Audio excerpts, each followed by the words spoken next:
5 दिवसीय दीपावली के पर्व के बाद रविवार को देश भर में गोपाष्टमी मनाई जा रही है।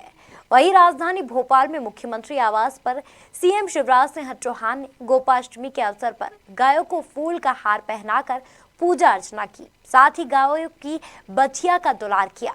मुख्यमंत्री शिवराज सिंह चौहान ने बताया कि आज ही के दिन पहली बार भगवान श्री कृष्ण और बलराम गायों को चराने के लिए जंगल गए थे, तभी से गोपाष्टमी मनाई जा रही है। गाय हमारी श्रद्धा और आस्था का केंद्र है, जिसके चलते प्रदेश सरकार द्वारा गौशाला बनाने के साथ ही गौवंश की रक्षा के लिए कई कदम उठाए जा रहे हैं। गोपाष्टमी है, आज के दिन ही भगवान श्री कृष्ण और बलराम जी गौओं को चराने पहली बार घर से जंगल में निकले थे और मैंने भी गौ पूजा की है। गाय हमारी श्रद्धा और आस्था का केंद्र है, लेकिन केवल श्रद्धा और आस्था नहीं, आत्मनिर्भर मध्य प्रदेश हम बनाने जा रहे हैं। आर्थिक स्वावलंबन का एक पाया भी गाय बन सकती है। 3 चीजें प्रथम दृष्टया मुझे लगती है। एक, कुपोषण अगर दूर करना है तो गाय का दूध अमृत का काम करता है। इसलिए हमने अति कुपोषित बच्चों को दूध देने की व्यवस्था की है। गाय का दूध अमृत है, ये मैंने विज्ञान भी कहता है। और इसलिए गो दूध से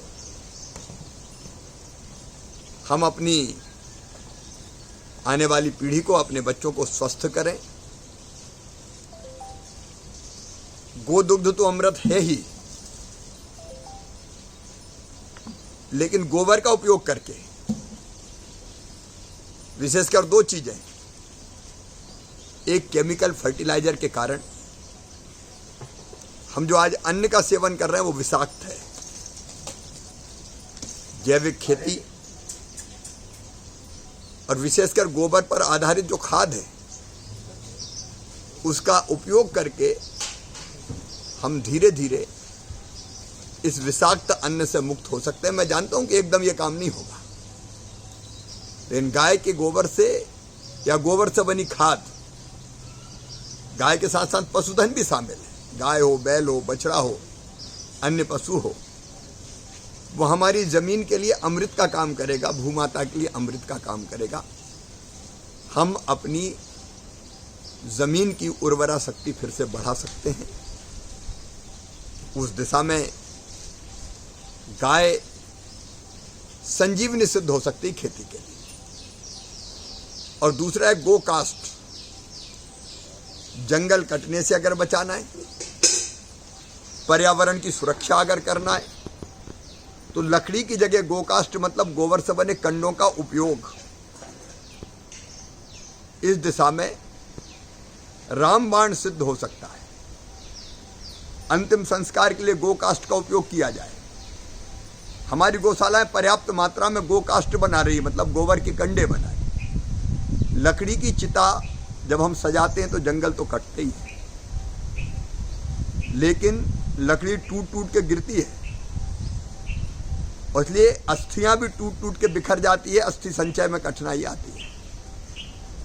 मैं अपील करता हूं कि गोबर की खाद का उपयोग तो खेती में करें, लेकिन अंतिम संस्कार के लिए गो कास्ट की, गोबर से बने कंडों का उपयोग सम्मान के साथ अंतिम संस्कार हमारे परिजनों का करेगा। इसलिए गौशालाएं पर्याप्त मात्रा में गो कास्ट बनाएं और कम से कम अंतिम संस्कार गो कास्ट से किया जाए। गोबर के कंडों का और बहुत उपयोग है। गोबर से कई तरह की उपयोगी चीजें बन रही है, अनेकों गौशालाएं बना रही है। उसके बारे में आज जब हम बैठेंगे तो इस क्षेत्र में काम करने वाले विशेषज्ञों से भी चर्चा करेंगे, हमारी कैबिनेट की बैठक में भी चर्चा करेंगे। और तीसरी चीज है गोमूत्र। गोमूत्र से कीटनाशक, गोमूत्र से अनेकों बीमारियों की दवाइयां बनती है जो अमृत का काम करती है। मैं एलोपैथी को नकार नहीं रहा हूं, लेकिन अनेकों दवाओं के साइड इफेक्ट्स होते हैं। और कीटनाशकों का जो हम उपयोग कर रहे हैं, यूनियन कार्बाइड की दुर्घटना को हम भूले नहीं होंगे।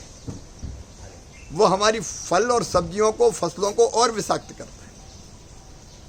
इसलिए गोमूत्र से कीटनाशक जो बनते हैं वो कीटों का तो संहार करते ही हैं, लेकिन उसके साइड इफेक्ट्स भी नहीं होते। वो फल सब्जी को और अन्न को विषाक्त नहीं करते। और जो औषधियां बनती है वो शरीर को स्वस्थ करती है। इसलिए कोई जो गौ माता को आस्था की दृष्टि से ना देखता हो उनसे भी मैं कहना चाहता हूं कि गो संरक्षण और संवर्धन केवल आस्था का विषय नहीं है, ये स्वस्थ समाज के और आर्थिक स्वावलंबन का भी आधार बन सकता है। उस दिशा में विचार करके हम फैसला करेंगे। भोपाल से मोहम्मद सलमान की रिपोर्ट।